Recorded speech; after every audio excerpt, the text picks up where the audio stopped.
polite to listen, sir. I'm very sorry to hear that, for your sake. I never play accurately, anyone can play accurately, but I play with wonderful expression. When it comes to the piano, sentiment is my forte. Leave science for life. Yes, sir. Speaking of the science of life, have you got the cucumber sandwiches cut for Lady Bracknell? Yes, sir. You know, I was looking over the book the other night, and I see on Thursday, when Lord Shorman and Mr. Worthing are down as having dined with us, 8 bottles of champagne are written as having been consumed. Yes, sir. 8 bottles and 1 pint. Why is it that at a bachelor's establishment the servants invariably drink the champagne? I asked merely for information. I attribute it to the superior quality of the wine, sir. I often observe that in married households, champagne is rarely of a first brand rate. Good heavens, is marriage so demoralizing as that? I think it is a very pleasant state, sir. I've had very little experience of it myself. I've been married once, and it was a misunderstanding between me and a young person. I don't know that I'm much interested in your family life, Lane. It is not a very interesting subject. I never think of it myself, sir. Quite natural, I'm sure. That'll do, Lane, thank you. Thank you, sir.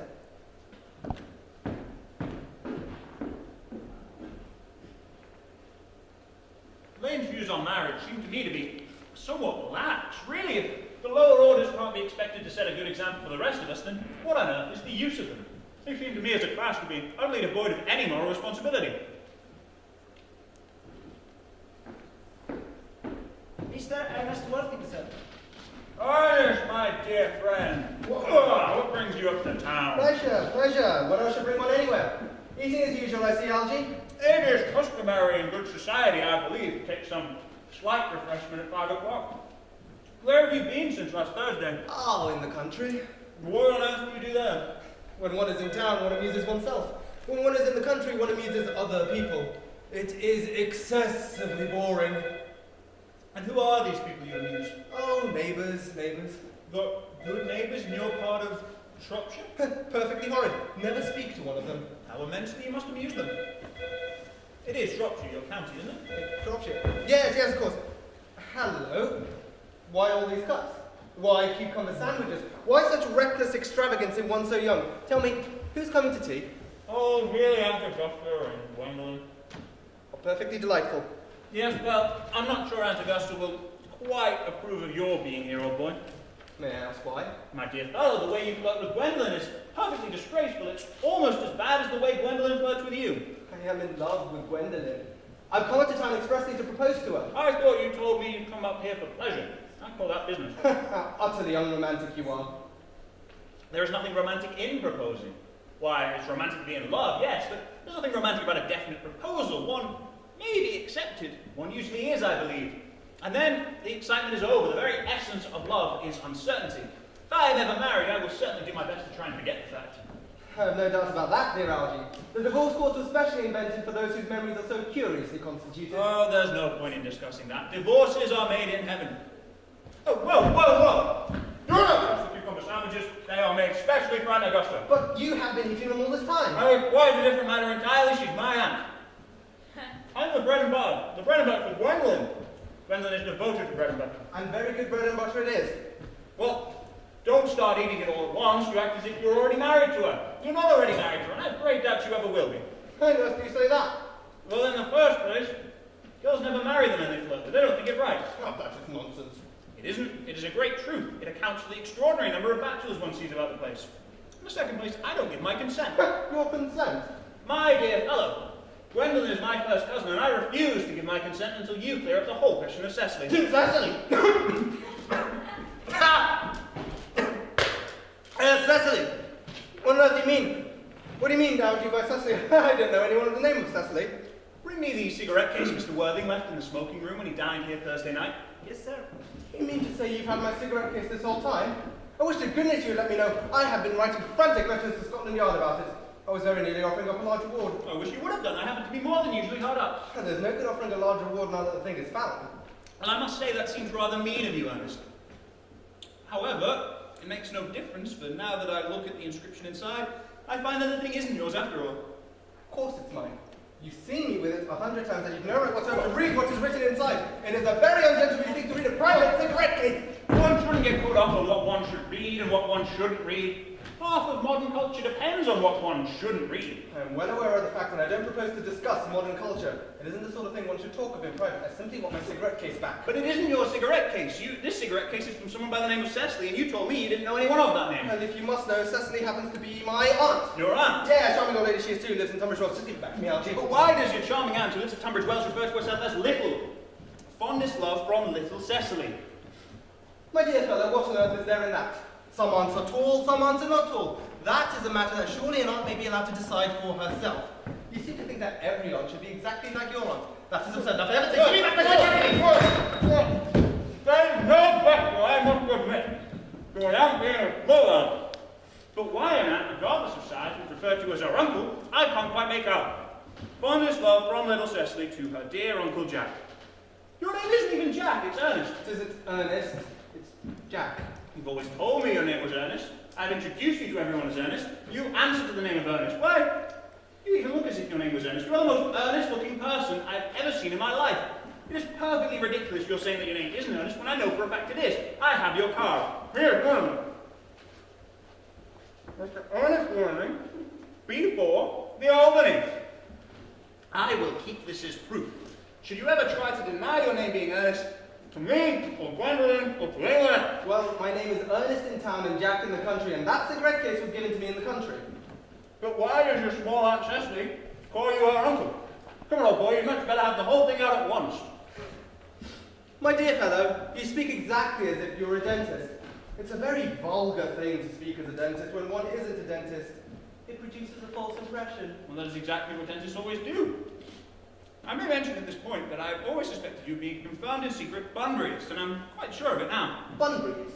What on earth do you mean by Bunburyist? I will explain to you the meaning of that incomparable expression just as soon as you explain to me why you were Ernest in town and Jack in the country. Well, produce my cigarette case first. Here it is. Now, produce your explanation and pray, make it improbable. My dear fellow, there is nothing improbable about my explanation at all. In fact, it is perfectly ordinary. Old Mr. Thomas Cardew, who adopted me when I was a little boy, made me in his will guardian to his granddaughter, Miss Cecily Cardew. Now, Cecily refers to me as her uncle from motives of respect that you could not possibly appreciate, and lives in my place in the country, under the charge of our admirable governess, Miss Prism. And where is that place in the country, by the way? There's nothing to you, dear boy. You are not going to be invited. I may tell you candidly that the place is not in Shropshire. I suspected as much. I myself have been Bunburying in Shropshire on no less than 2 occasions.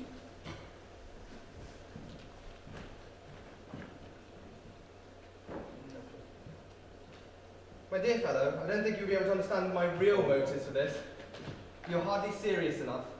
When one is placed in the position of guardian, one has to adopt a very high moral tone on all subjects. It is one's duty to do so. And as a high moral tone cannot be said to conduce very much to either one's health or one's happiness, in order to get up to town I have pretended to have a younger brother by the name of Ernest, who lives at the Albany and gets into the most dreadful scrapes. That, my dear Algie, is the whole truth, pure and simple. The truth is never pure and rarely simple. If it were either, modern life would be very tedious and modern literature a complete impossibility. That wouldn't at all be a bad thing. Oh, don't try literary criticism. It's not your forte. Leave that to the people who haven't got a university education. They do it so well in the daily papers. I was quite right in saying you were a Bunburyist. You are a Bunburyist. You are one of the most advanced Bunburyists I know. What on earth do you mean? You have invented a fictional brother by the name of Earnest, so that you can go up to town as often as you like. I have invented a perfectly invaluable invalid by the name of Bunbury, so that I can go down to the country as often as I like. Yes, Bunbury is perfectly invaluable. Were it not for Bunbury's extraordinarily bad health, for example, I would not be able to dine with you tonight at Willis's, for I've been secretly engaged to Aunt Augusta for more than a week. I haven't asked you to dine with me anywhere tonight. You are quite careless about sending out invitations. Nothing annoys people more than not receiving them. I think you had much better dining with your Aunt Augusta tonight. I have no intention of doing anything of the kind. In the first place, I dined with her on Monday, and once a week is more than enough to dine with one's own relations. In the second place, when I do dine with them, I'm treated as a member of the family and sat down with either no woman at all or 2. In the third place, I know exactly who it is that she will sit me down with tonight. She will sit me down with Mary Farquhar, who always flirts with her own husband across the dinner table. That's not very pleasant. In fact, it's not even decent, and that sort of thing is extraordinarily on the increase. The amount of women in London who think it's all right to flirt with their own husbands is absolutely scandalous. It looks so bad. It's merely, washing one's own clean linen in public. Besides, now that I know you to be a Bunburyist, I naturally want to talk to you about Bunbury. I want to tell you the rules. I'm not a Bunburyist. If Gwendolen accepts me, I'm going to kill my brother. Indeed, I think I shall kill him in any case. Cecily's become a bit too interested in him. It's rather a bore. So I'm going to get rid of Earnest, and I suggest you do the same with with your invalid friend who has the absurd name. Nothing will induce me to part with Bunbury. And if you are ever married, which seems extremely problematic, you would do well to know Bunbury yourself. Any man who marries without knowing Bunbury will have a very tedious time of it. That is nonsense. If I ever marry a charming girl like Gwendolen, and she's the only girl in my life I ever thought to marry, I certainly wouldn't want to know Bunbury. Then your wife will. My dear fellow, you need to realize in marriage, 3 is company and 2 is not. My dear young friend, that is the theory that the crop French drama have been propounding for the last 50 years. And the happy English home is proved in less than half the time. Oh, don't try to be cynical. It's perfectly easy to be cynical. Oh, it isn't easy to be anything these days. There's such a beastly amount of competition about. That must be Aunt Augusta, only relatives and creditors ever ring in such a Wagnerian manner. If I get Aunt Augusta out of the way for 10 minutes so that you can propose to Gwendolen, you will dine with me tonight, won't you? Suppose so, if you want to. Yes, but are you serious about it? You must be serious about it. I cannot stand people who are not serious about meals that look so shallow of them. Lady Bracknell and Miss Fairfax. Good afternoon, dear Algernon. I hope you are behaving very well. I'm feeling very well, Aunt Augusta. That's not quite the same thing. In fact, the two things rarely go together. My, you look smart. I am always smart, aren't I, Mr. Worthing? You're quite perfect, Miss Fairfax. Oh, I hope I'm not that. It would leave no room for development. And I intend to develop in many directions. I'm sorry if we're a little late, Algernon, but I was obliged to call on dear Lady Harbury. I've never seen a woman so altered. She looks quite 20 years younger. And now I'll have a cup of tea and one of those nice cucumber sandwiches you promised me. Certainly, Aunt Augusta. Won't you come and sit here, Gwendolen? Thanks, Mamma. I'm quite comfortable where I am. Good heavens! Lane! Why are there no cucumber sandwiches? I ordered them specially. There were no cucumber left in the market this morning, sir. I went down twice. No cucumbers. Not even for ready money, sir. Thank you, Lane, that'll do. Thank you, sir. Aunt Augusta, I am greatly distressed to report that there were no cucumbers available, not even for ready money. It really makes no matter, Algernon. I had some crumpets with Lady Harbury. It seems to me to be living entirely for pleasure now. Indeed, her hair has turned quite gold from grief. It certainly has, from what cause I, of course, cannot say. Thank you, Algernon. I have quite a treat for you tonight. I am going to send you down with Mary Farquhar. She is such a nice woman and so attentive to her husband. It's delightful to watch them. It's very tedious for me, Aunt Augusta, but I'm afraid I will not be able to dine with you tonight after all. I hope not. That will put my table completely out. Your uncle would have to dine upstairs. Fortunately, he is accustomed to that. It's a great bore, and I need not say a terrible disappointment to me, but I'm afraid I've received a telegram regarding my poor invalid friend Bunbury. He's in rather bad health. They seem to think I should be with him. This is very strange. This Mr. Bunbury seems to suffer from curiously bad health. Yes, Bunbury is a dreadful invalid. Well, I think it is high time that this Mr. Bunbury made up his mind whether he was going to live or to die. This shilly-shallying as a question is absurd, nor do I in any way approve of the modern sympathy with invalids. I consider it morbid. Illness of any kind is hardly a thing to be encouraged in others. Health is the primary duty of life.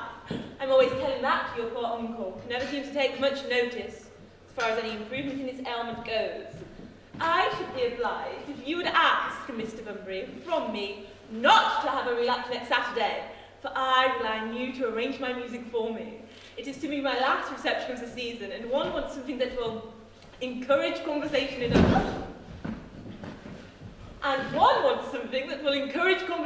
others. Particularly at the end of the season when everyone has practically said what they already had to say, which in most cases were probably not much at all.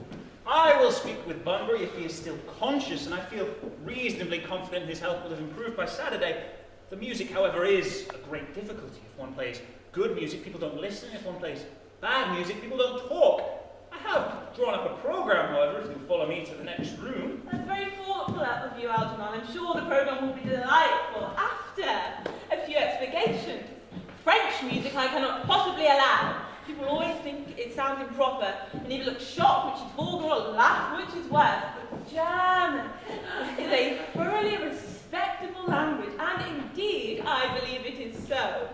Gwendolen, you will accompany me. Certainly, Mamma. Charming day it's been, Miss Fairfax. Pray, don't talk to me about the weather, Mr. Worthing. Whenever people speak to me about the weather, I always feel quite certain they mean something else. And that makes me so nervous. I do mean something else. I thought so. In fact, I'm never wrong. And I would like to take advantage of Lady Bracknell's temporary absence. I would certainly advise you to do so. Mamma has a way of coming back suddenly into a room, which I've often had to speak to her about. Miss Fairfax, ever since I met you, I had admired you more than any girl I'd met since I met you. I'm quite aware of the fact. And I often wish that, in public at any rate, you'd been more demonstrative. For me, you've always had an irresistible fascination. Even before I met you, I was far from indifferent to you. We live, as I hope you know, Mr. Worthing, in an age of ideals. The fact is constantly mentioned in the more expensive London magazines and has reached the provincial pulpits, I'm told. And my ideal has always been to love someone of the name of Earnest. There's something in that name which inspires absolute confidence. The moment Algernon first mentioned to me that he had a friend called Earnest, I knew that I was destined to love you. You really love me, Gwendolen? Passionately. I think you don't know how happy you've made me. My own Earnest. But you don't mean to say you couldn't love me if my name wasn't Ernest? But your name is Ernest. Well, yes, I know it is, but supposing it was something else, do you mean to say you couldn't love me then?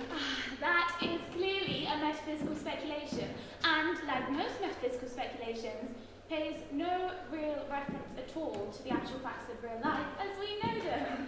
Personally, darling, to speak quite candidly, I don't care much for the name of Ernest. I don't think the name suits me at all. It suits you perfectly. It's a divine name. It has a music of its own. It produces vibrations. Really, Gwendolen, I must say I think there are a lot of other much nicer names. I think Jack, for instance, a charming name. Jack! No, there is very little music in the name of Jack, if any at all indeed. It does not thrill. It produces absolutely no vibrations, and I have known several Jacks, and they all, without exception, have been more than usually plain. Besides, Jack is a notorious domesticity for the name of John, and I pity any woman who's ever married a man called John, for she would probably never be allowed to know the entrancing pleasure of a single moment's solitude. The only really safe name is Ernest. Gwendolen, I must get christened. We must get married at once. There's no time to be lost. Married, Mr. Worthing? Well, surely. You know that I love you, and you have led me to believe, Miss Fairfax, that you are not absolutely indifferent to me. I adore you, but you haven't proposed to me yet. Nothing has been said at all about marriage. The subject has not even been touched upon. Well, may I propose to you now? I would certainly advise you to do so. But to spare you any possible disappointment, I think it's only fair to tell you quite frankly beforehand that I'm fully determined to accept you. Gwendolen, Yes, Mr. Worthing? What have you got to say to me? You know what I've got to say to you. Yes, but you don't say it. Gwendolen, will you marry me? Of course I will, darling.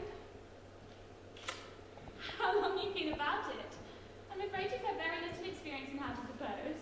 I own one. I've never loved anyone in the world but you. Yes, but men often propose for practice. I know my brother Gerald does. All my girlfriends tell me so. What wonderful eyes you have, Ernest. I hope you always look at me, just like that. Especially when other people are present. Mr. Worthing! Rise, sir, from this semi-recumbent posture. It is most indecorous. Mamma! I must beg you to retire. This is no place for you. Besides, Mr. Worthing is not quite finished yet. Finished what, may I ask? I am engaged to Mr. Worthing, Mamma. Pardon me, you are not engaged to anyone. When you do become engaged, I, or your father, should his health permit him, will inform you of the fact. An engagement should come on a young girl as a surprise. Pleasant or unpleasant, as the case may be. It is hardly a matter that a girl to be allowed to arrange for herself. And now, Mr. Worthing, I'd like to put to you a few questions. Gwendolen, you are waiting the carriage. Mamma. Gwendolen, the carriage! The carriage, Gwendolen! Yes, Mamma. Take a seat, Mr. Worthing. Thank you, Lady Bracknell. I prefer standing. I feel bound to tell you that you are not down on my list of eligible young men, although I do have the same list as the dear Duchess of Bolton has. We work together, in fact. However, if your answers are what a really affectionate mother requires, I will be willing to enter your name.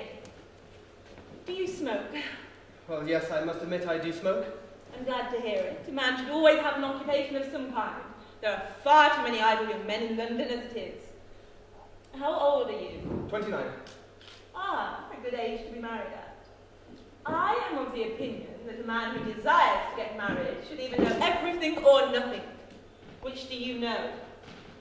I know nothing, Lady Bracknell. That is satisfactory.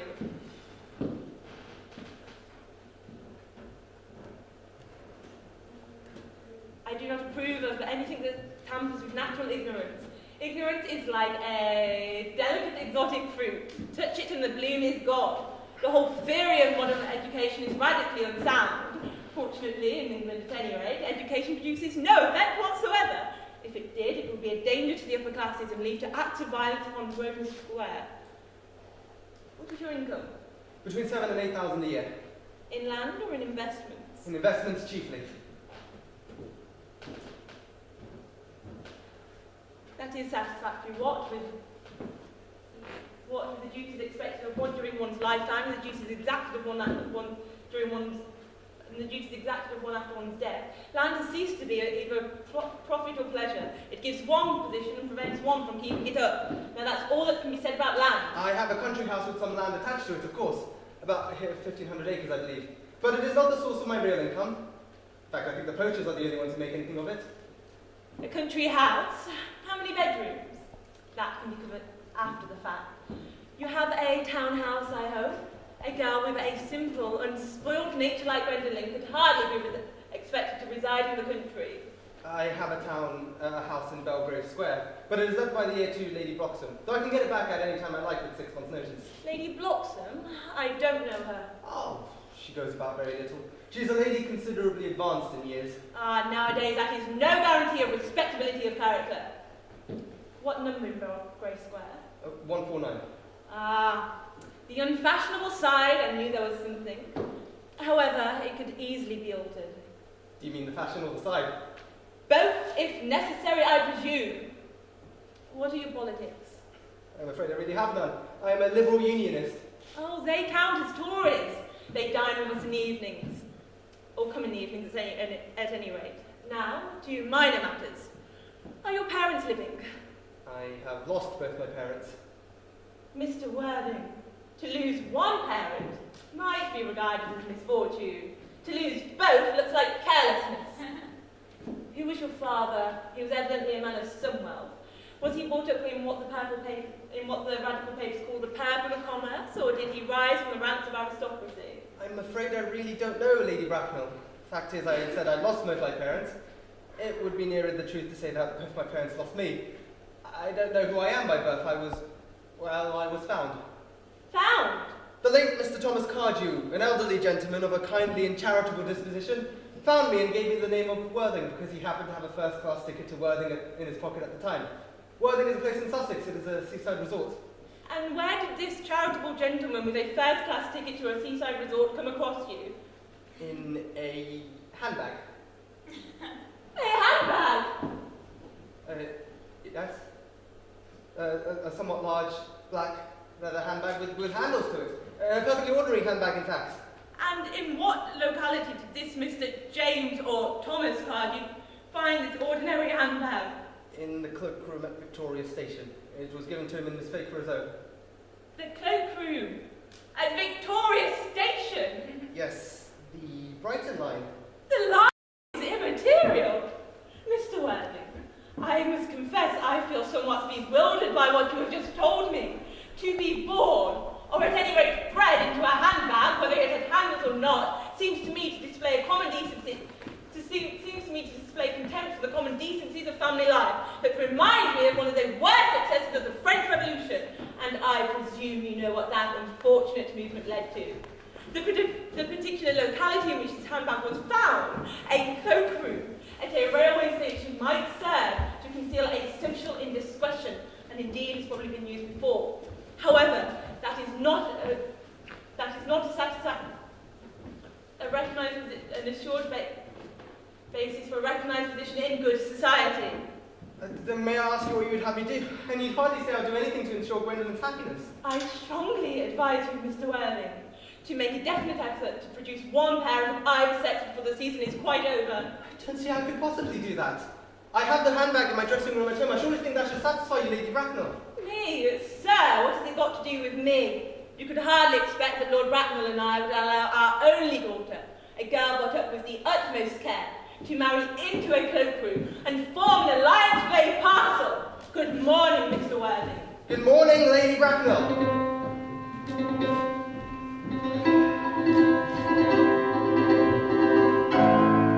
For goodness sake, Algie, stop playing that ghastly tune! How idiotic you are!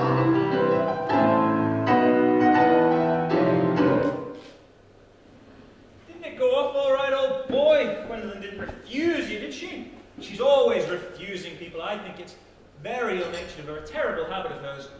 Gwendolen is as right as a trivet. As far as she is concerned, we are engaged. Her mother, on the other hand, is perfectly unbearable. Never met such a gorgon. Don't really know what a gorgon is like, but I'm fairly sure Lady Bracknell is one. In any case, she is a monster without being a myth, which is rather unfair. I do beg your pardon, Algie.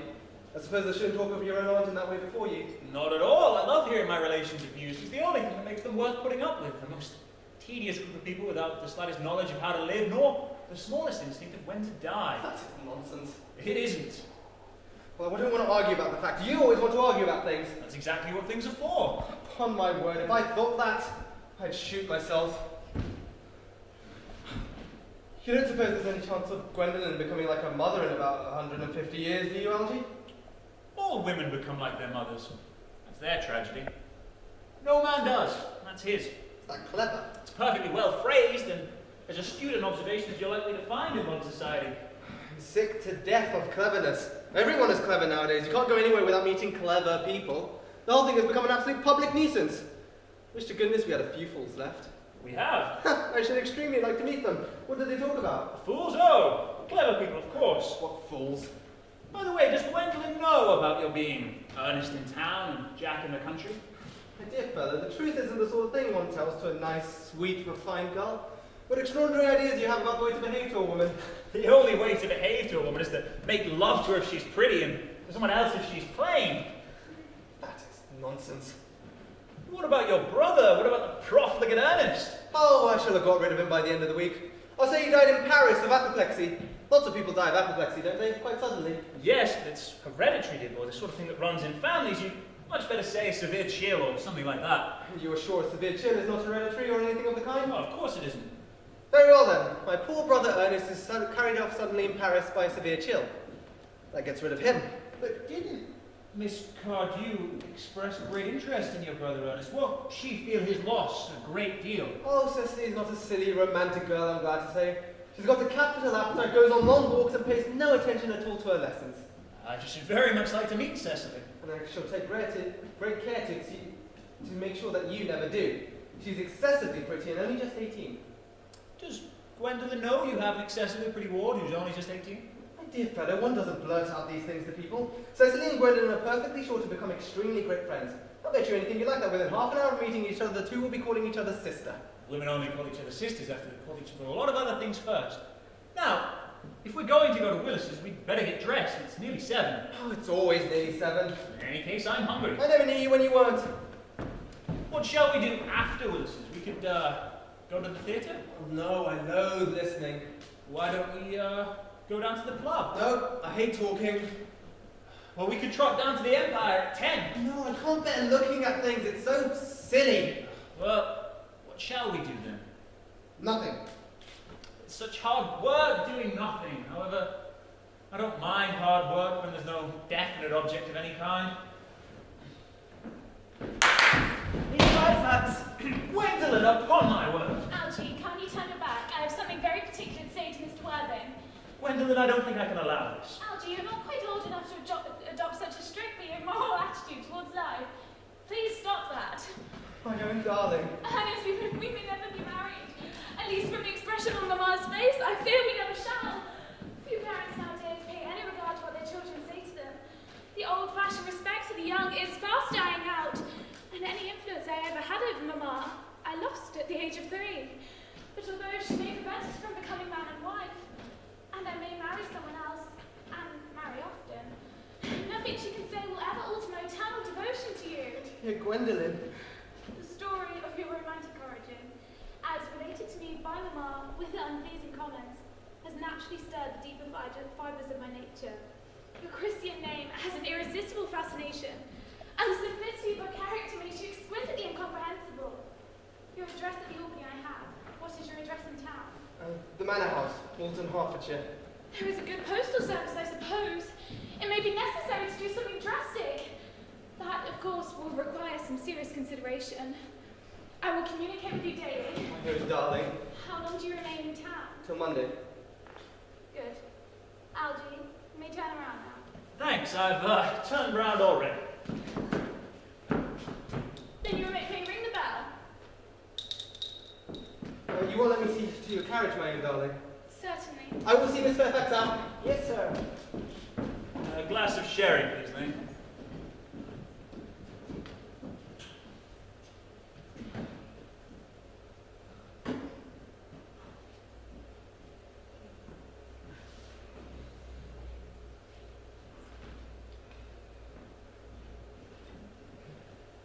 Lane, tomorrow I'm going bunbury. Yes, sir. I shan't be back until Monday afternoon. Pack all my dress clothes, the smoking jacket, and all the bunburying suits. Yes, sir. Lane, I hope tomorrow will be a fine day. It never is, sir. Lane, you're a perfect pessimist. I know, sir. I do my best to give satisfaction, sir. Now there is a sweet intellectual girl. The only girl I've ever cared for in my life. What on earth are you so amused at? Oh, I'm just thinking of Bunbury's ill health. If you're not careful, your friend Bunbury will get you into a serious scrape someday. Oh, I certainly hope so. I love scrapes. They're the only thing in life that are never serious. That is nonsense, Algie. You never talk anything but nonsense. Nobody ever does.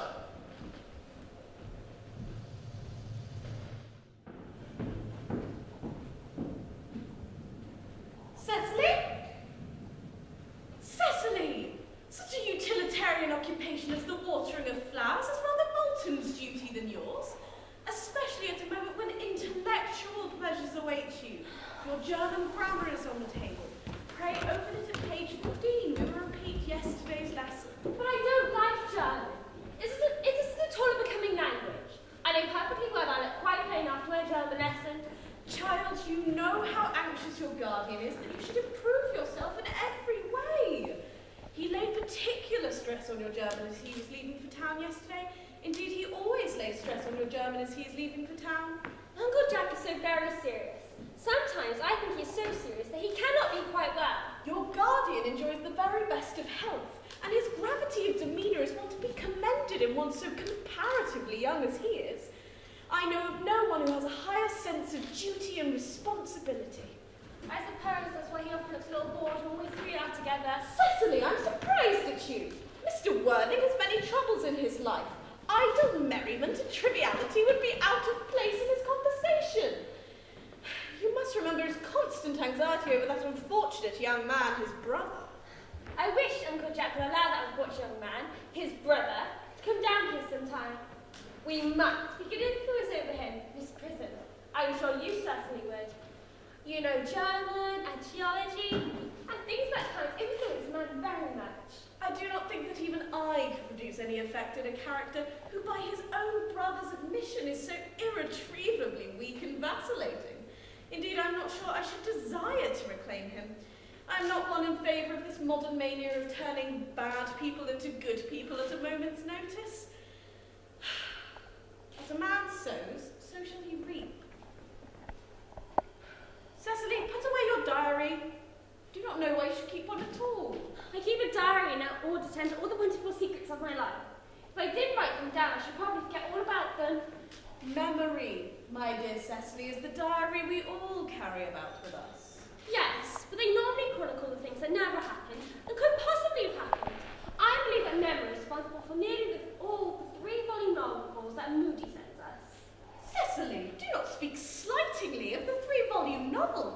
I wrote one myself in younger days. Did you really, Miss Prism? How wonderfully clever you are. I hope your novels are not unhappy. I don't like novels that end happily. They depress me so much. The good ended happily and the bad unhappily. That is what fiction I means. suppose so. It seems awfully unfair. And was your work ever published? Alas, no, the manuscript was unfortunately abandoned. I used the word in the sense of lost or mislaid. To your work, child, these speculations are profitless. But I see dear Dr. Chasuble coming up from the garden. Dr. Chasuble! This is indeed a pleasure. And how are we this morning? Miss Prism, you are, I hope, well. Miss Prism's actually just been complaining of a slight headache. I think it'd do her ever so much good to have a short stroll in the park with you, Dr. Chasuble. Cecily, I have mentioned nothing about a headache. Oh no, Miss Prism, I know that. But I felt instinctively that you had a headache. Indeed, I was thinking about that and not about my drama lesson when the rector walked in. I hope, Cecily, you're not inattentive. Oh, I'm afraid I am. That is strange. Were I fortunate enough to be Miss Prism's pupil, I would hang upon her lips. I spoke metaphorically. My metaphor was drawn from bees. Mr. Worthing, I take it, has not returned from town yet. We do not expect him till Monday afternoon. Ah, yes, he usually likes to spend his Sunday in London. He is not one of those whose sole aim is enjoyment, as by all accounts that unfortunate young man his brother seems to be. But I must not disturb Egeria and her pupil any longer. Egeria, dear doctor? My name is Letitia. A classical allusion made, drawn from the pagan authors. I shall see you both at evensong, no doubt. I think, dear doctor, I will have that walk with you. I find I have a headache after all, and a stroll might do it some good. Oh, with pleasure, Miss Prism, with pleasure. We might go as far as the schools and back. That would be delightful.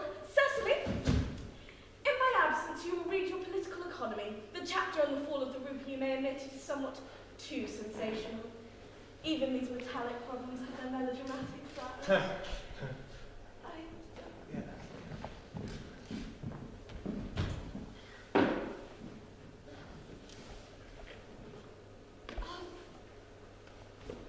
Horrid political. Horrid geography. Horrid junk. Mr. Ernest Worthing has driven over from the station. He's brought his luggage with him.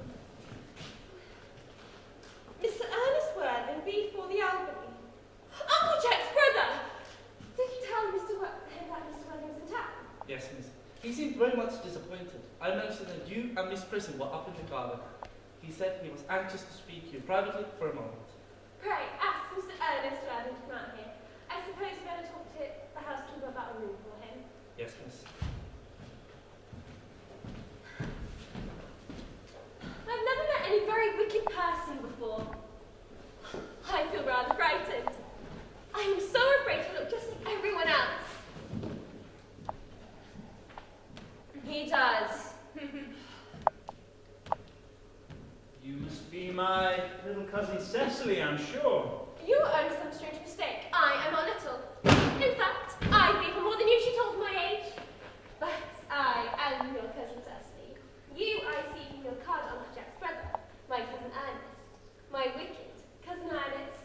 Oh, I'm not wicked at all, cousin Cecily. You mustn't think I'm wicked. If you are not, then you should truly be deceiving us all in a very inexcusable manner.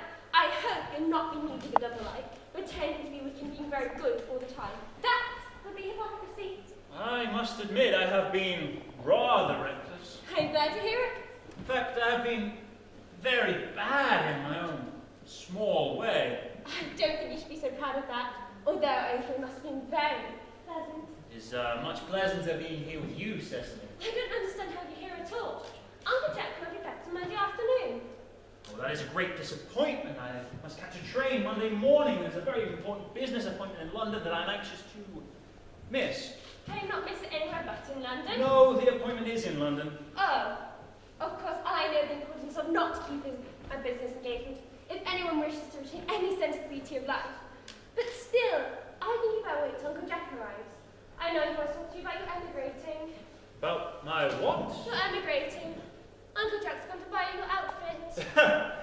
never let Jack buy my outfit. The man has absolutely no taste in neckties. I don't think you'll be crying a necktie.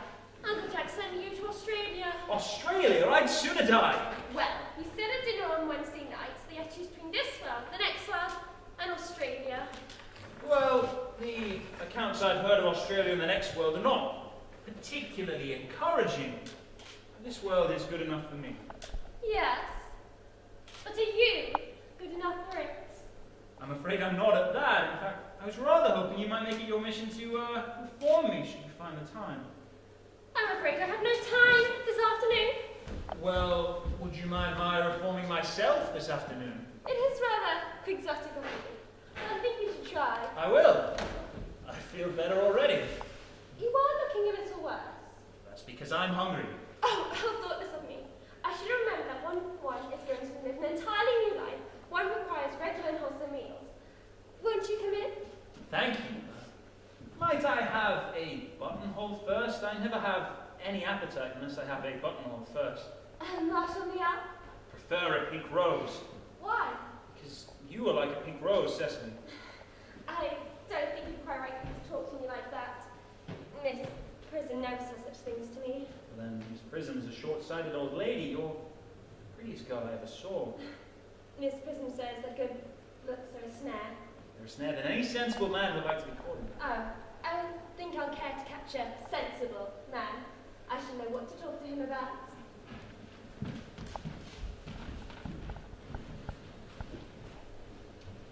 You are much too alone, Dr. Chasuble. You should get married. A misanthrope I can understand, a womanthrope never. Oh, believe me, I do not deserve so neologistic a phrase. The precept as well as the practice of the primitive church was distinctly against matchmaking. That is obviously why the primitive church has not lasted up until the present day. You do not seem to realize, good doctor, that by persistently remaining single, a man converts himself into a permanent public temptation. Men should be more careful. This very celibacy has led weaker vessels astray. But is not a man equally attractive when married? And no married man is ever attractive except to his wife. And often I've been told not even to her. That depends on the intellectual sympathies of the woman. Maturity can always be depended on. Ripeness can be trusted.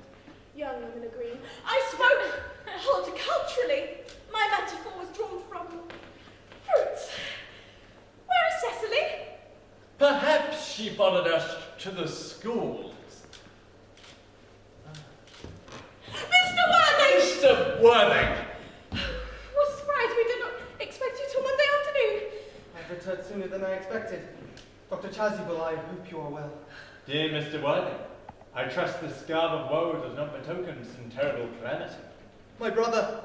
More shameful debts and extravagance. Still leading his life of pleasure? Dead. Your brother Ernest dead! Quite dead. What a lesson for him. I trust he will profit by it. Dear Mr. Worthing, you have my sincere condolence. You have at least the comfort of knowing that you are always most generous and forgiving of brothers. Poor Earnest. He had many flaws, but it is a sad, sad blow. Very sad indeed. Were you with him at the end? No, he died abroad, in Paris, in fact. I received a telegram last night from the manager of the Grand Hotel. Was the cause of death mentioned? A severe chill, it seems. As a man sows, so shall he reap.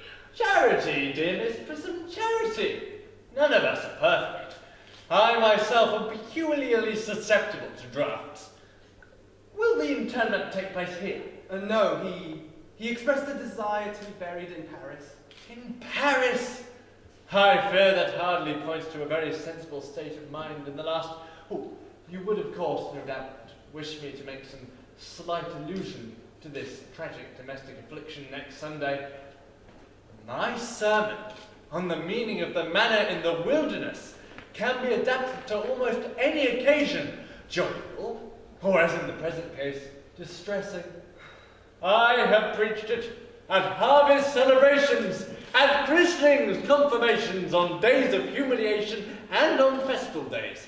I last delivered it at the cathedral as a charity sermon on behalf of of the Society for the Discontent of Prevention among the Upper Orders. The bishop, who was present, was much struck by some of the analogies I drew.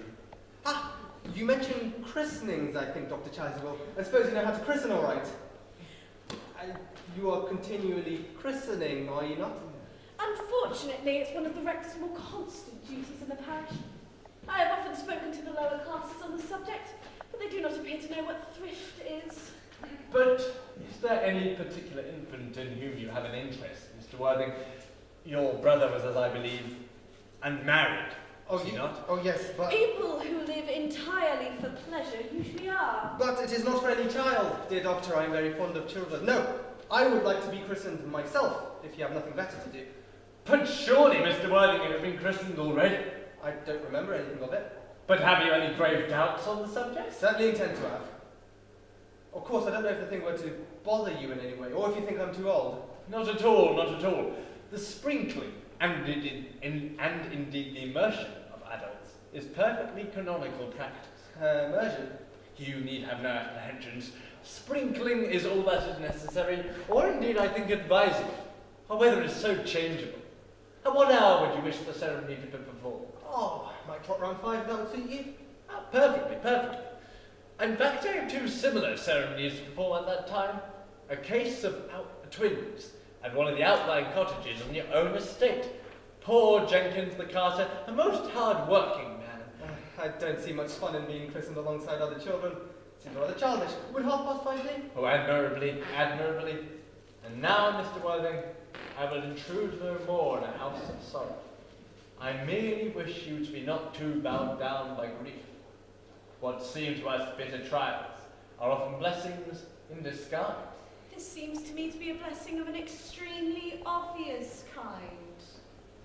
Uncle Jack! I am pleased to see you back. Oh, what clothes you got on? Do go and change them. Cecily! My child, my child. What is the matter, Uncle Jack? Do look happy. You look as if you had a toothache. I have got such a wonderful surprise for you. Who do you think is in the dining room? Your brother. Who? Your brother Ernest. What nonsense. I haven't got a brother. Oh, don't say that. However badly he behaved to you in the past, he is still your brother. You couldn't be as heartless as to disown him. I'll tell him to come out, and he will shake hands with me, won't you, Uncle Jack? These are very joyful tidings. When we have been so resigned to his loss, his sudden return seems to me peculiarly distressing. My brother in the dining room. I don't know what at all what it means. I think it's perfectly ridiculous. Oh, good heavens! Brother John, I have come down from town to apologize for leading such a bad life, and to tell you that I intend fully to lead a better one in the future. Uncle Jack, you're not going to refuse your own brother's hand. Nothing will induce me to take his hand. I think it's coming down here ridiculous, and he knows perfectly well why. Uncle Jack, do be nice. There's much good in everyone. Ernest's just been telling me about his poor invalid friend, Mr. Banbury, whom he goes to visit so often, and surely there must be much good in one who's kind of invalid, and leaves the pleasures of London to sit by a bed of cane. Oh, he has been talking about Bunbury, has he? Yes, he's told me all about poor Mr. Bunbury and his terrible state of health. Well, I won't have him talk to you about Bunbury or about anything else. There's enough to drive on perfectly frantic. The fault is all on my side, I admit, but I must say I find it rather odd, your coldness towards your own brother, particularly as this is the first time I've ever come down here. Uncle Jack, if you don't shake hands with Ernest, I will never forgive you. Never forgive me? Never, never, never. Well, this is the last time I shall ever do it. It is pleasant, is it not, to see so perfect a reconciliation? I think we may leave the 2 brothers together. Cecily, you will come with us? Certainly, Miss Prism. My little task of reconciliation is over. You've done a beautiful action today, dear child. Let us not be premature in our judgment. We're very happy. Young scoundrel, Algie. You must get out of this place at once. I don't allow any Bunburying here. I've unpacked Mr. Ernest's things to the room next to your cell. What? Mr. Ernest, luggage, sir. I have unpacked it and put it in the room next to yours. His luggage? Yes. 3 portmanteaus, dressing case, 2 hat boxes, a large lunchroom basket. I can only stay for a week this time. Merriman, order the dog cart at once. Mr. Earnest has suddenly been called back to town. Yes, sir.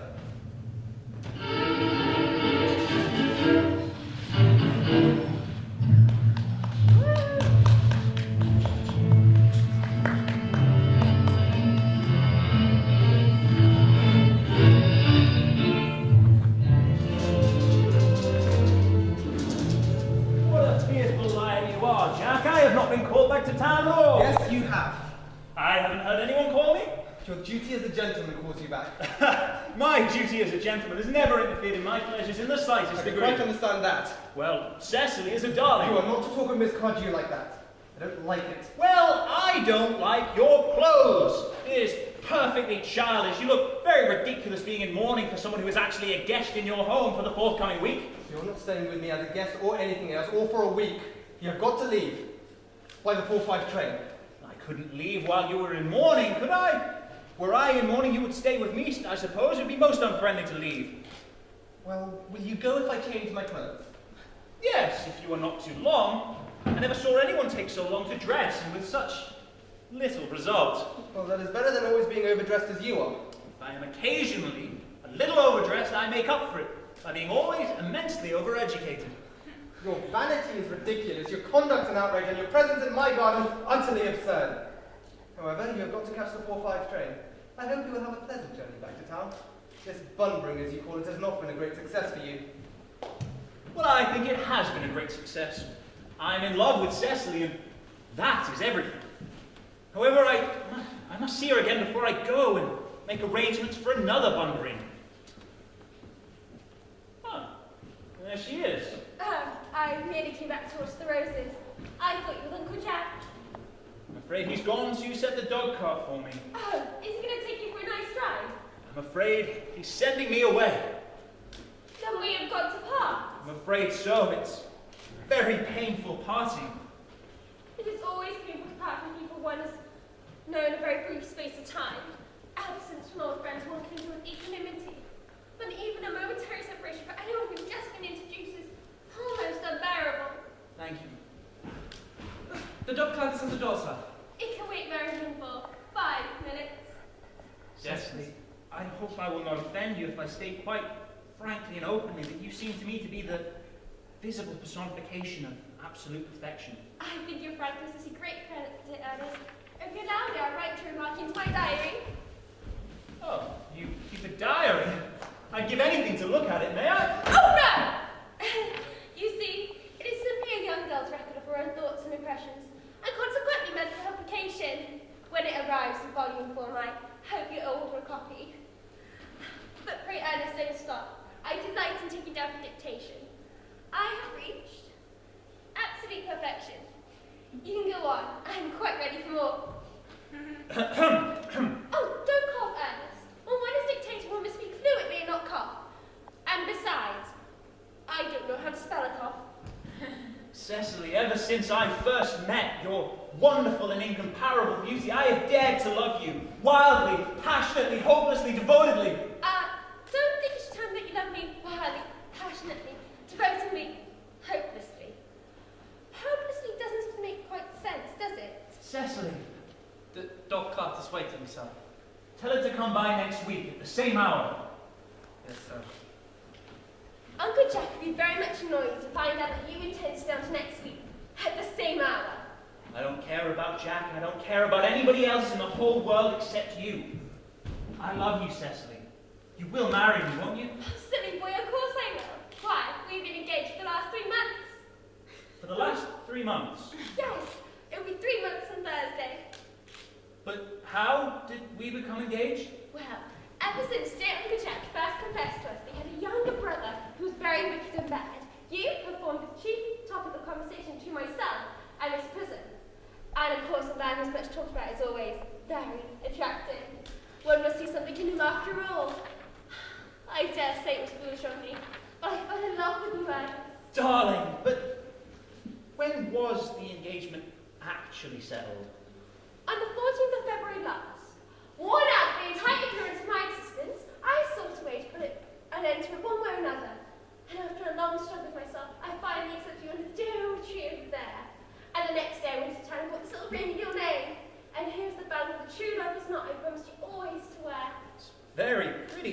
I get you this? Yes, you have wonderfully good taste, Ernest. It's the excuse I always give for living such a bad life. And here is the dear box in which I keep all your dear letters. Your letters? But, my dear, sweet, loving Cecily, I haven't written you any letters. Need hardly remind me of that, Ernest. I remember every 2 months I was forced to write your letters for you.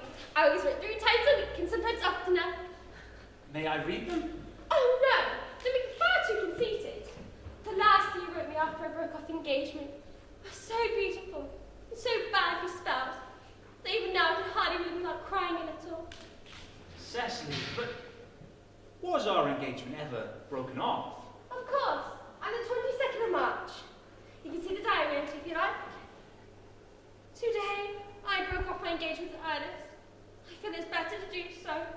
The weather continues charming.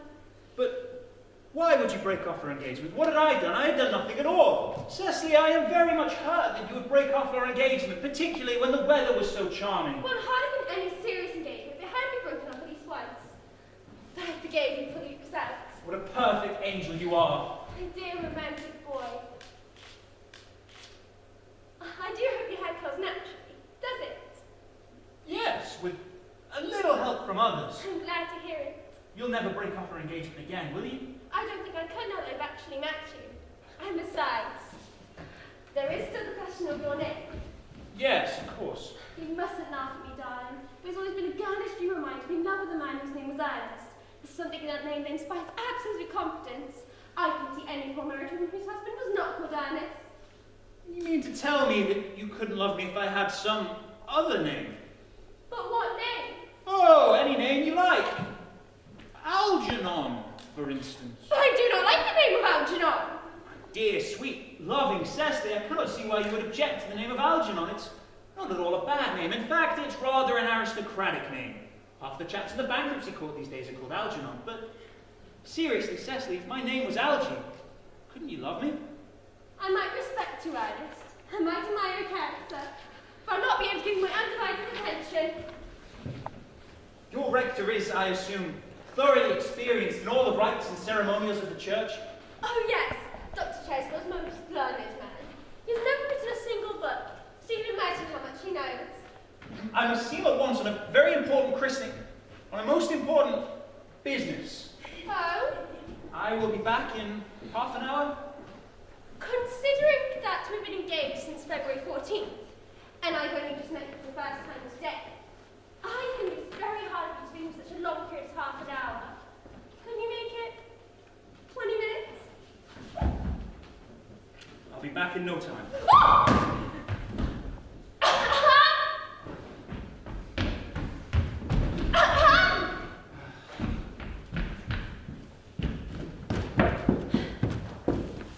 What an impetuous boy he is.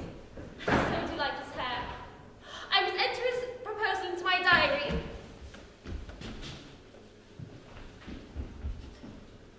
Miss Fairfax has called over to see Mr. Wilde on very important business, Miss Fairfax states. Isn't Mr. Worthing in his library? Mr. Worthing went to the direction of the rectory some time ago. Oh, pray ask the lady to come out here. Mr. Worthing should be back soon. And you can bring tea. Yes, miss. Miss Fairfax, I suppose one of the good elderly women who associates with Uncle Jack or some of his philanthropic work in London. I don't quite like women who are interested in philanthropic work. I think it's so forward of them. Miss Fairfax. Pray, let me introduce myself to you. My name is Cecily Cardew. Cecily Cardew. What a very sweet name. Something tells me we're going to be great friends. I like you already more than I can say, and my first impressions of people are never wrong. How nice of you to like me so much after you've known each other such a comparatively short time. Pray, sit down. I may call you Cecily, may I not? With pleasure. And you will always call me Gwendolen, won't you? If you wish. And that is all quite settled then, is it not? I hope so. Perhaps this might be a favourable opportunity for my mentioning who I am. My father is Lord Bracknell. You've never heard of Papa, I suppose? I don't think so. You see, outside the family circle, Papa, I'm glad to say, course, it should be. The home seems to me to be the proper state for the man, and once a man begins to neglect his domestic duties, he becomes painfully effeminate. Does he not? And I don't like that. It makes men so very attractive. Cecily, Mamma, whose views on education are remarkably strict, has brought me up to be extremely short-sighted. It's part of her system. So, do you mind me looking at you through my glasses? Oh, not at all, Gwendolen. I am quite fond of being looked at. You are here on a short visit, I suppose. Oh no, I live here. Really? Your mother, no doubt, or some female relative of advanced years resides here also. Oh no, I have no mother, or in fact any relations. Indeed. My dear guardian, with the assistance of Miss Prism, had the arduous task of looking after me. Your guardian? Yes, I am Mr. Wadler's ward. How strange. He never mentioned to me that he had a ward. How very secretive of him. He grows more interesting hourly. I'm not sure, however, the news inspires me with feelings of unmixed delight. I'm very fond of you, Cecily. I like you already, more than I can say. But now that I know you are Mr. Worthing's ward, I'm bound to state I can't help wishing you were, well, just a little older than you appear to be, and not quite so very alluring in appearance. In fact, if I may speak candidly... Oh, pray do, Gwendolen. I feel when anyone has anything unpleasant to say, one should always be quite candid. Well, to speak with perfect candour, Cecily, I wish that you were fully 42 and more than usually playing for your age. Ernest has a strong, upright nature. He is the very soul of truth and honour. Disloyalty would be as impossible to him as deception. But even men of the noblest possible moral characters are still extremely susceptible to the influence of the physical charms of others. Modern, no less than ancient history supplies us with many most painful examples of what I'm referring to. If it were not so, history would be quite unreadable. I beg your pardon, Gwendolen. But did you say Ernest? Yes? Oh, but it's not Mr. Ernest Worthing who's my guardian. It's his brother, his elder brother. How strange. He never mentioned to me that he had a brother either. I am afraid they have not been on good terms for a very long time. Ah, that explains it. And now that I come to think of it, I've never heard any man mention his brother. The subject seems distasteful almost. Cecily, you have lifted a load from my mind. I was growing almost anxious. Of course, you are quite sure that it's not Mr. Ernest Worthing who is your guardian. Quite sure. In fact, I am going to be his. I beg your pardon. Dear Gwendolen, there's no point in me making a secret of it to you. Our little county newspaper sure to chronicle the facts next week. That Mr. Ernest Worthing and I are engaged to be married. Oh, my darling Cecily, there appears to have been some slight error, for Mr. Ernest Worthing is engaged to me. The announcement will appear in the Morning Post on Saturday at the latest. I am afraid there must be some mistake, Miss Fairfax. As you see, Ernest proposed to me exactly 5 minutes ago. Certainly is very curious. For he proposed to me yesterday afternoon at 5:30. If you would care to verify the incident, pray do so. I never travel without my diary. One must always have something sensational to read on the train. I'm so sorry, dear Cecily, if it's any disappointment to you. But I'm afraid that I have the prior claim. It will distress me more than I can tell you, dear Gwendolen, if it caused you any mental or physical anguish. But I feel bound to point out that since Ernest proposed to you, he has clearly changed his mind. If the poor fellow has been entrapped into any foolish promise, I shall consider it my duty to rescue him at once, and with a firm hand. Whatever unfortunate entanglement my dear boy may have got himself into, I will never approach him with it. After we are married. Do you allude to me, Miss Cardew, as an entanglement? You are presumptuous. On an occasion of this kind, it becomes more than a moral duty to speak one's mind. it becomes a pleasure. Do you suggest I entrap Earnest into an engagement? How dare you? This is no time for the show master manners. When I see a spade, I call it a spade. I'm glad to say that I have never seen a spade. It's obvious our social spheres have been widely different. Shall I lay tea here as use on this? Yes, as usual.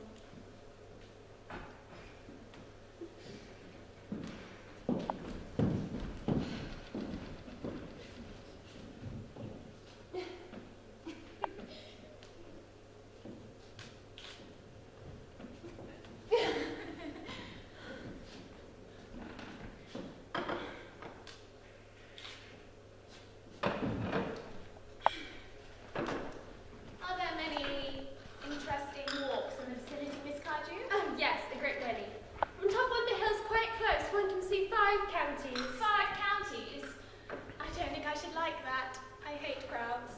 I suppose that is why you live in town. Quite a well-kept garden this is, Miss Cardew. So glad you like it, Miss Fairfax. I had no idea that there were any flowers in the country. Oh, flowers are as common here as people are in London. Personally, I don't understand how anybody manages to exist in the country. If anybody who is anybody does. The country always bores me to death. Ah, this is what the newspapers call agricultural depression, is it not? I have heard aristocracy is suffering from it greatly just at present. It is almost epidemic amongst them, so I have been told. May I offer you some tea, Miss Fairfax? Yes, please. Detestable girl, but I require tea. Sugar? No, thank you. Sugar's not fashionable anymore.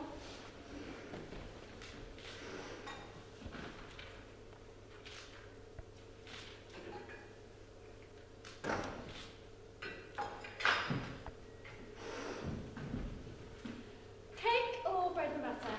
Bread and butter, please. Cake's rarely seen at the best houses nowadays.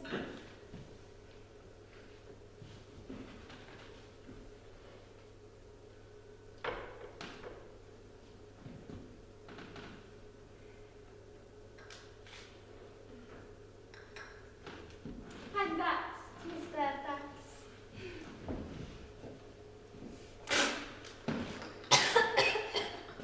You have filled my tea with lumps of sugar, and though I most distinctly asked for bread and butter, you have given me cake. I am known for the gentleness of my disposition and the extraordinary sweetness of my nature, but I warn you, Miss Cardew, you may go too far! To save my trusting innocent boy from the machinations of any other girl, there are no lengths which I will not go. From the moment I saw you, I distrusted you. I felt that you were false and deceitful.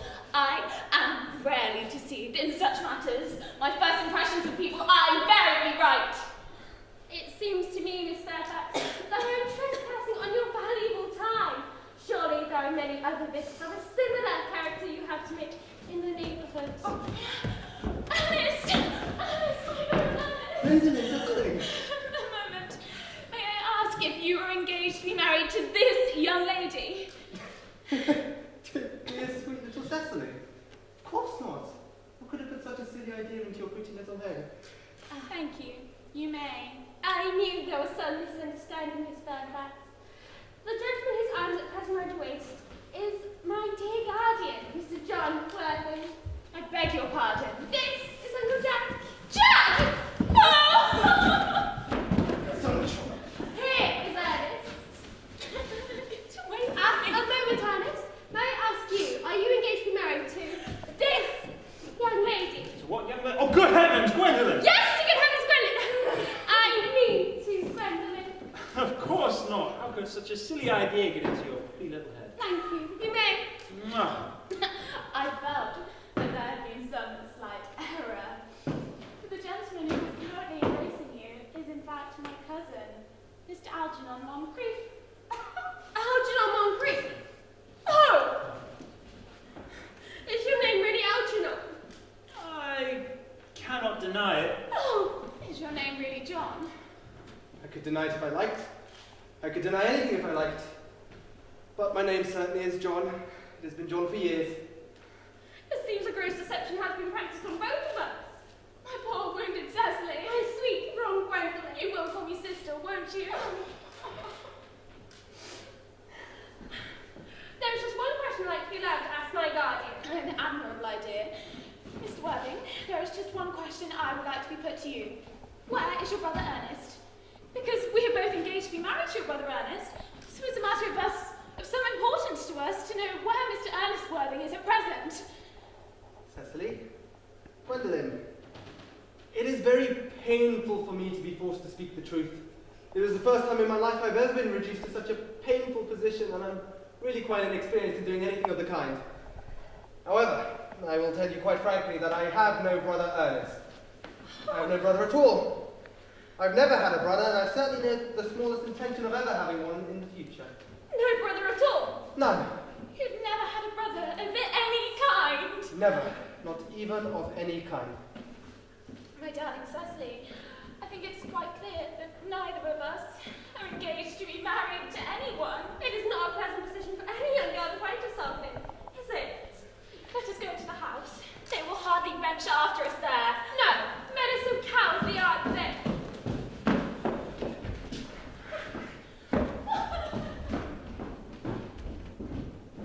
This ghastly state of things is what you call bunburying, I suppose. Yes. And the most wonderful bunburying I've ever had in my life. You've no right whatsoever to bunbury here. One can bunbury wherever one chooses. Any serious bunburyist knows that. Serious bunburyist, good heavens. Well, yeah. One must be serious about something if one is to have any enjoyment at all in life. What you are serious about, I have no idea. About everything, I should fancy. You have such a trivial nature. The one small satisfaction I can take from the whole of this wretched business is that your friend Bunbury is quite exploded. You won't be able to run down to the country quite as often as you used to, dear Algie. And a very good thing it is too. Your brother is a little off colour, isn't he? You won't be able to run up to the towns quite often as your wicked custom was. Not a bad thing either. As for your conduct towards Miss Cardew, I must say you're taking in a sweet, simple, innocent girl like that is quite inexcusable, to say nothing of the fact that she is my ward. Well, I don't think you're taking in of a smart, thoroughly experienced lady like Miss Fairfax is very acceptable, to say nothing of the fact that she is my cousin. I'm in love with Gwendolen. I wanted to be engaged to her, that is all. Well, I merely wanted to marry Cecily. I adore her. Well, there's certainly no chance of your marrying Miss Cardew. And I don't think there is much chance of you and Miss Fairfax being united. There's no business of yours. If it was my business, I wouldn't talk about it. It's very tedious to talk about one's business. Only stockbrokers and people like that do, and even then only at parties. He can sit there, calmly eating muffins while we are in this horrible trouble I can't make out. You seem to me to be perfectly heartless. Well, I could hardly eat muffins in an agitated manner, could I? The butter would probably get on my cuffs. It's perfectly heartless you're eating muffins at all under the circumstances. When I am unhappy, food is the only thing that consoles me. Indeed, ask anyone. When I am upset, I refuse everything except food and drink. Right now I am eating muffins because I am very unhappy, to say nothing of the fact that I'm particularly fond of muffins. There's no reason why you should eat them all in that greedy way. I don't know what it is. Do I? What? I wish you would have tea cake. I don't like tea cake. Good heavens, I suppose the man made his own muffins in his own garden. But you just said it was perfectly heartless to eat muffins. I know it was perfectly heartless of you under the circumstances. That is a very different thing. That may be, but the muffins are the same. Algie, what's the goodness you would go? I haven't had my dinner yet. You can't ask me to go without my dinner. It's absurd. Only vegetarians and people like that do that. Besides, I've made arrangements for Dr. Chasuble to be christened this afternoon under the name of... My dear fellow, the sooner you give up that nonsense, the better. I made arrangements with Dr. Chasuble myself to be christened at 5:30, and I naturally would take the name of Earnest. Gwendolen would wish it. We can't both be christened Earnest, it's absurd. Besides, I have a perfect right to be christened if I like. There's no evidence to suggest I've ever been christened by anybody. I should think it extremely probable I never was, and so does Dr. Chasuble. It's entirely different in your case. You have been christened already. Yes, but I've not been christened for many years. But you have been christened, that's the important thing. Yes, so I know my constitution can stand it. If you've never been christened, I think it's rather dangerous you're venturing on it now. I need not remind you that someone very close to you was very nearly carried off this week in Paris by a severe chill. You just said a severe chill was not hereditary. Well, it used to be, but science is always improving things. That is nonsense, Algie. You're always talking nonsense. Jack, you are at the muffins again. I wish you wouldn't. But I hate tea cake. Then why on earth do you serve it to your guests then? But What ideas do you have of hospitality? Algernon! I don't want you here. I've already asked you to go. Why don't you go? Oh, I haven't had my tea yet, and besides, there's still 2 muffins left.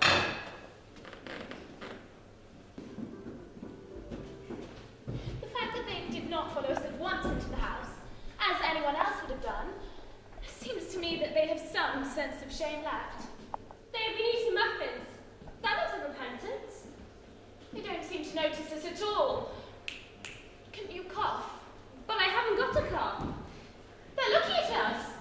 What effrontery! They're approaching. That's very forward of them. Let us preserve a dignified silence. Certainly, it's the only thing to do now.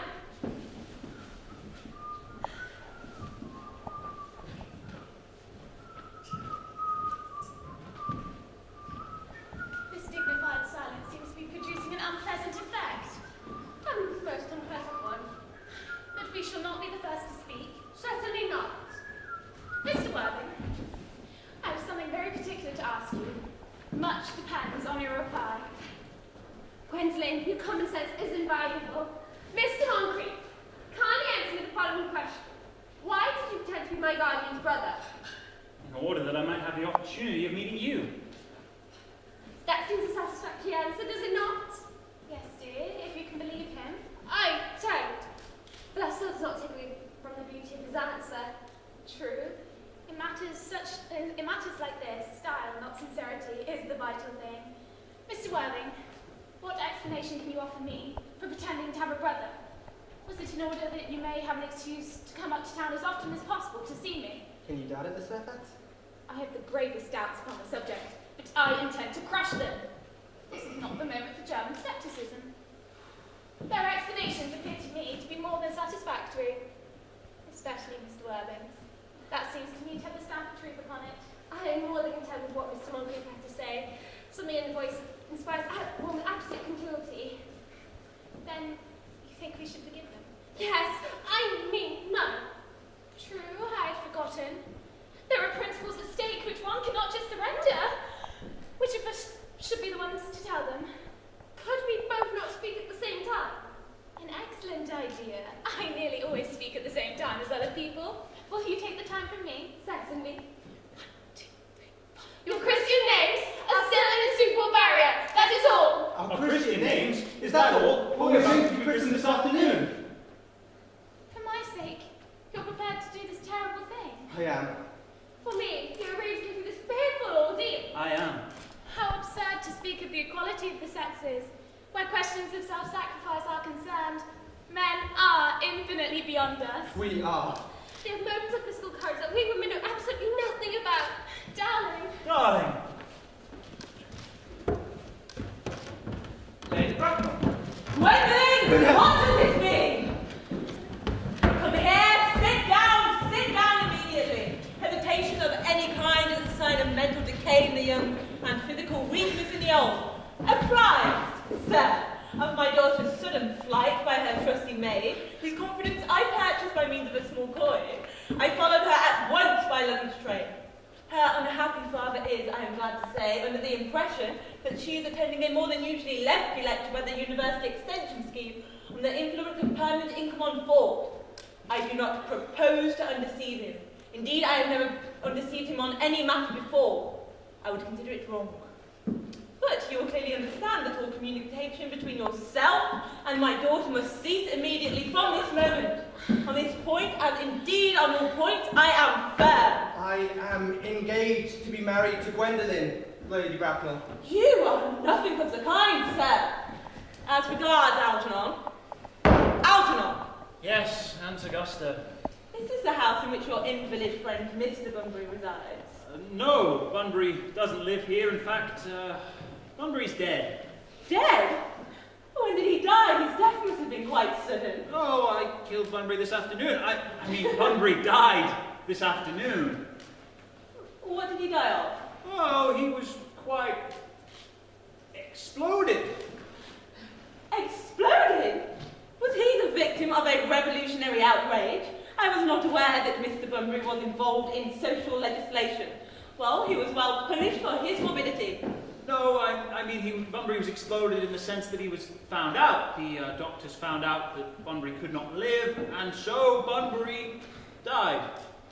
He must have had great confidence in the opinion of his physicians. Well, I am glad that he made up his mind at the last to some definite course of action and acted under proper medical advice. Now that we have gotten rid of this Mr. Bunbury, Mr. Worthing, who is that young person my nephew Hound is holding in what seems to me to be a peculiarly unnecessary manner? That lady is Miss Cecily Cardew, my ward. I am engaged to be married to Cecily and Augusta. I don't know if there is anything peculiarly exciting in the air in this particular part of Hertfordshire, but the number of engagements that go on seems to me to be considerably above the proper average that statistics have laid down for our guidance. Mr. Worthing, some preliminary inquiry would not be out of place.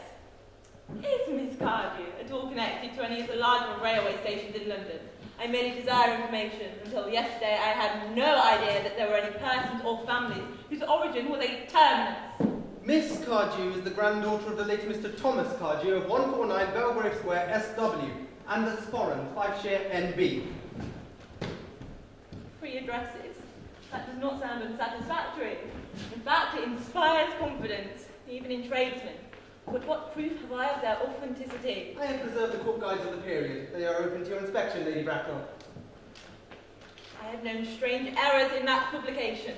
Miss Cardew's family solicitors are Messrs. Markby, and Markby.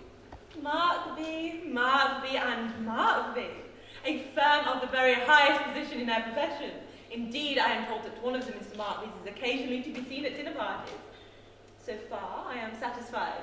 Very kind of you, Lady Bracknell. You will also be pleased to hear I have certificates of Miss Cardew's birth, baptism, whooping cough, registration, vaccination, confirmation, and measles, both the English and German variety. Ah, a life crowded in incident. I see. Though perhaps somewhat too exciting for a young girl. I, myself, am not in favour of premature experiences. Gwendolen, the time approaches for our... The time approaches for our departure. We have not a moment to lose. As for a matter of form, Mr. Worthing, I had better ask, does Miss Cardew have any little fortune? Oh, about £130,000 in the funds, that's all. Goodbye, Lady Bracknell, so pleased to have seen you. Mr. Worthing, £130,000!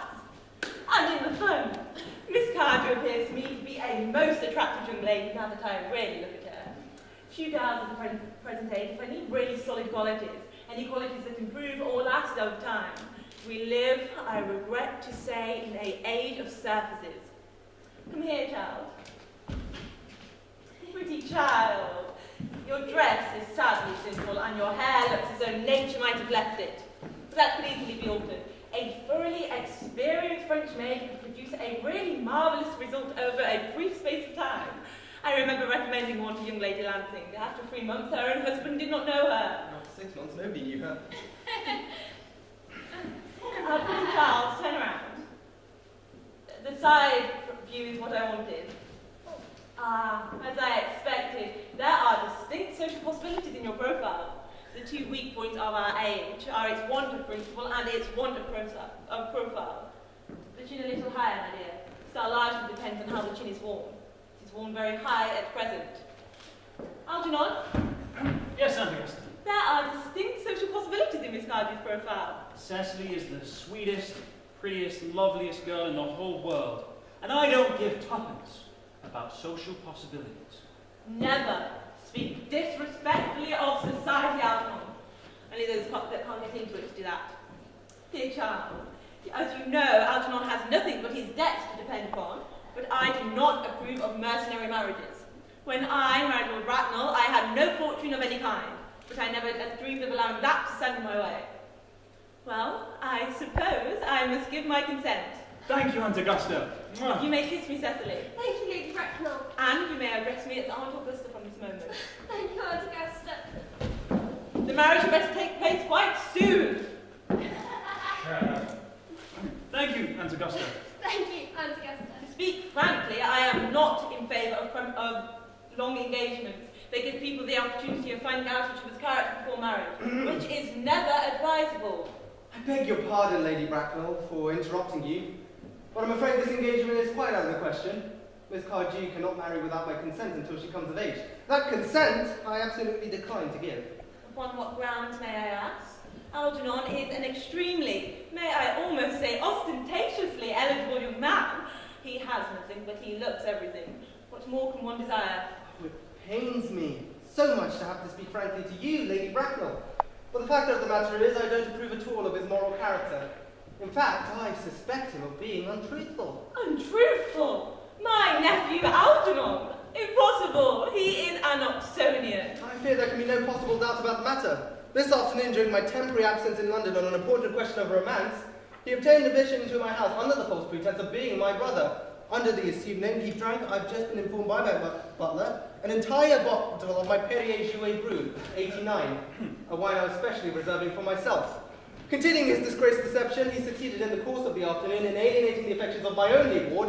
He subsequently stated he had devoured every single muffin, and what makes his conduct all the more heartless is that he was well aware from the first that I have no brother, that I've never had a brother, and I don't intend to have a brother, not even of any kind. I distinctly told him myself yesterday afternoon. Mr. Worthing, after careful consideration, I have decided to completely overlook my nephew's conduct to you. That is very generous of you, Lady Bracknell. However, my decision is unalterable. I decline to give my consent. Come here, sweet child. How old are you? Well, I heard I'm only 18, but I was mid-20 at evening parties. You are quite right in making some slight alteration. Any woman being quite accurate about her age looks so calculating. 18, but admitting to 20 at evening parties. Well, it won't be long until you are of age and free from the restraints of tutelage. So after all, I don't think it is of any importance that your guardian's consent. Ooh, pray excuse me, Lady Bracknell, for interrupting you again. However, according to the terms of her grandfather's will, Miss Cardew does not come of age until she is 35. That is not a grave objection. 35 is a most attractive age. Indeed, most women of London society have been 35 for years now. Lady Dumbledon being my instance in point. To my own knowledge, she was 35 ever since she arrived at the age of 40, which was many years ago now. Well, I see no reason as to why our dear Cecily won't even still be more attractive at the age you mentioned than she is at present. There will be a large accumulation of property. Algie, could you really wait for me till I was 35? Of course I could, Cecily. You know I could. Yes, I felt it instinctively. But I couldn't wait all that time. I hate even waiting for 5 minutes for anyone. It always makes me rather cross. I know I'm not punctual myself. I admire punctuality in others. And waiting, even to be married, is quite out of the question. Then what is to be done, Cecily? I don't know, Mr. Moncrief. My dear Mr. Wilde, as Miss Cardew positively states that she cannot wait until she is 35, a remark which I feel bound to say shows a somewhat impatient nature, I would beg of you to reconsider your decision. But, my dear Lady Bracknell, the decision is entirely in your hands. The moment you consent to my marriage to Gwendolen, I will gladly allow your nephew to form an alliance with my ward. What you propose is out of the question. And a passionate celibacy is all any of us can look forward to. That is not the destiny I propose to Gwendolen. Algernon can choose for himself.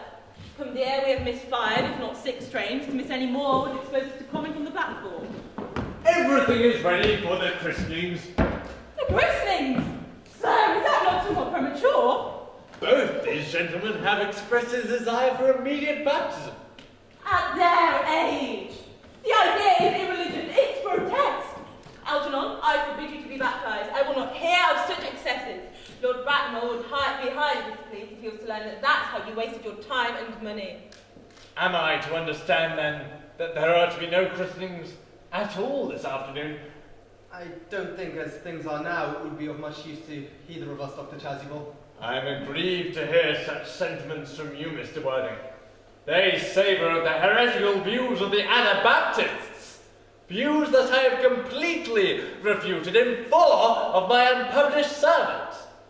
However, since your mood seems to be one peculiarly secular, I will return to the church at once. Indeed, I have just been informed by the pew opener that for the last hour and 3/4, Miss Prism has been waiting for me in the vestry. Miss Prism?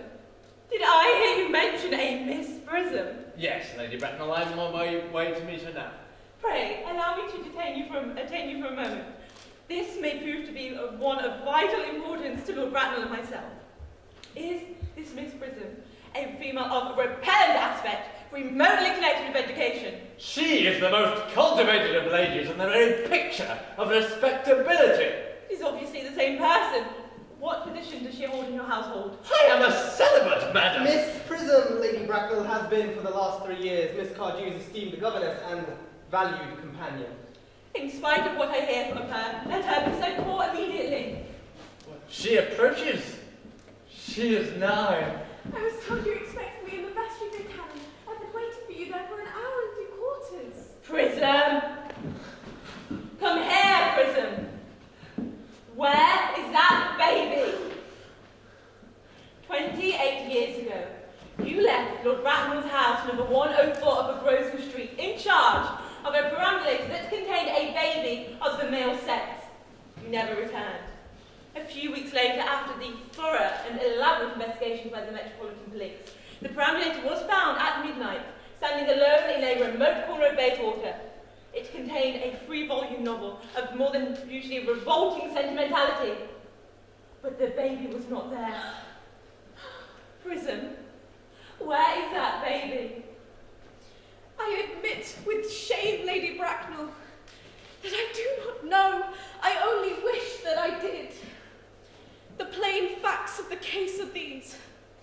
On the morning of the day you mention, a day which is forever branded in my memory, I prepared as usual to take the baby out of its perambulator.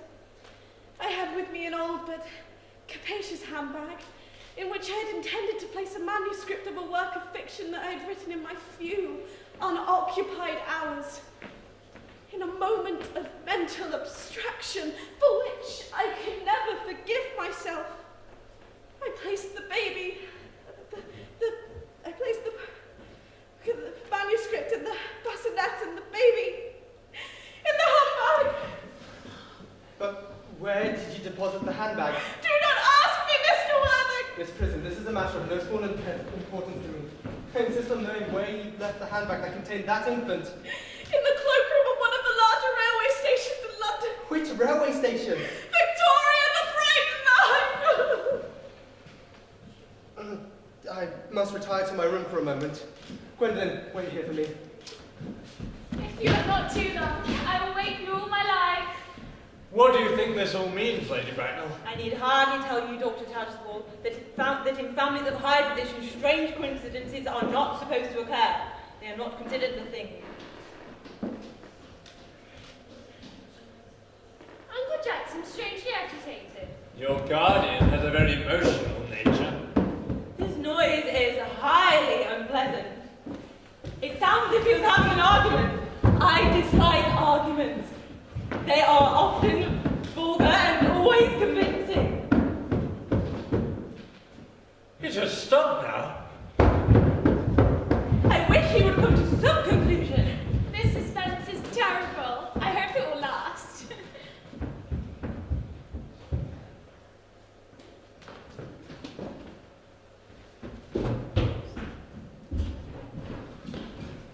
This is the handbag. Examine it carefully before you speak.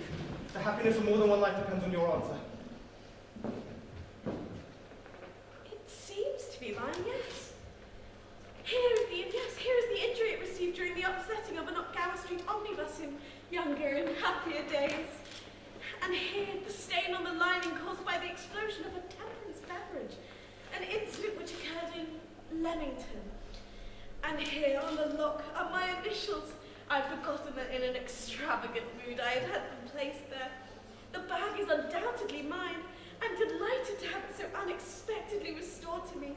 It's been a great inconvenience being without it all these years. Miss Prism, more is restored to you than this handbag. I was the baby you placed in it. You? Yes. Mother. Mr. Worthing, I am unmarried! Unmarried? I do not deny that this is a serious blow. But after all, who has the right to cast the stone of judgment against one who has suffered? Cannot repentance wipe out an act of folly? Why should there be one law for men and another for women? Mother, I forgive you. Mr. Worthing, you appear to be in some error. There is the lady who can tell you who you really are. Lady Bracknell, I hate to seem inquisitive, but would you kindly tell me who I am?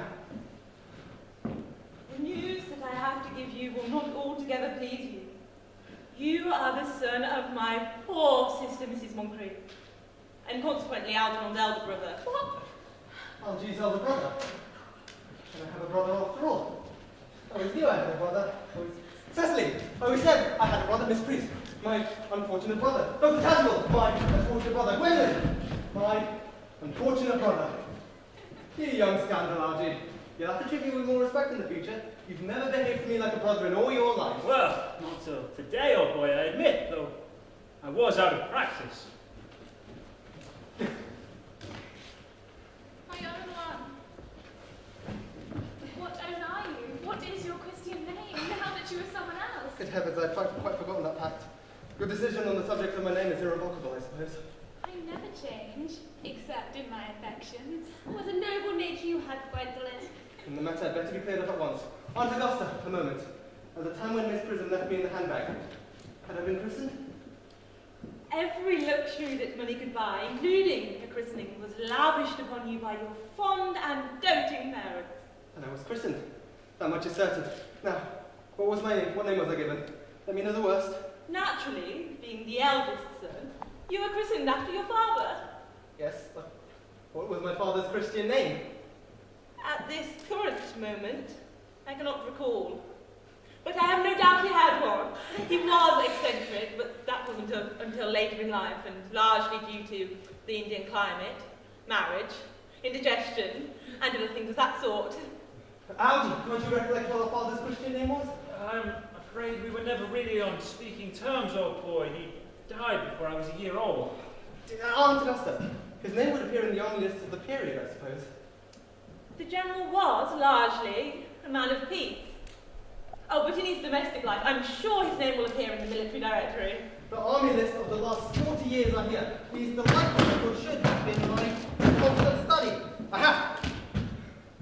Generals, Madam Maxman Mingsby Mobs. Ghastly names they all have. Generals, 1869. Christian names, Moncrief, Earnest, John. Oh, he said my name was Ernest. Didn't I, Gwendolen? I mean, it is Ernest after all. It naturally is. Ernest. I knew there was a reason for disliking the name Ernest. My own Ernest. I felt from the first that you could have no other name. Gwendolen, it's a very terrible thing for a man to find out that all his life has been speaking nothing but the truth. Can you forgive me? I can, for I feel that you are sure to change. I own one. Letitia! Frederick, at last! Cecily, at last! Gwendolen, at last. My nephew, you seem to be displaying signs of triviality. On the contrary, Aunt Augusta, I've now realized for the first time in my life the vital importance of being earnest.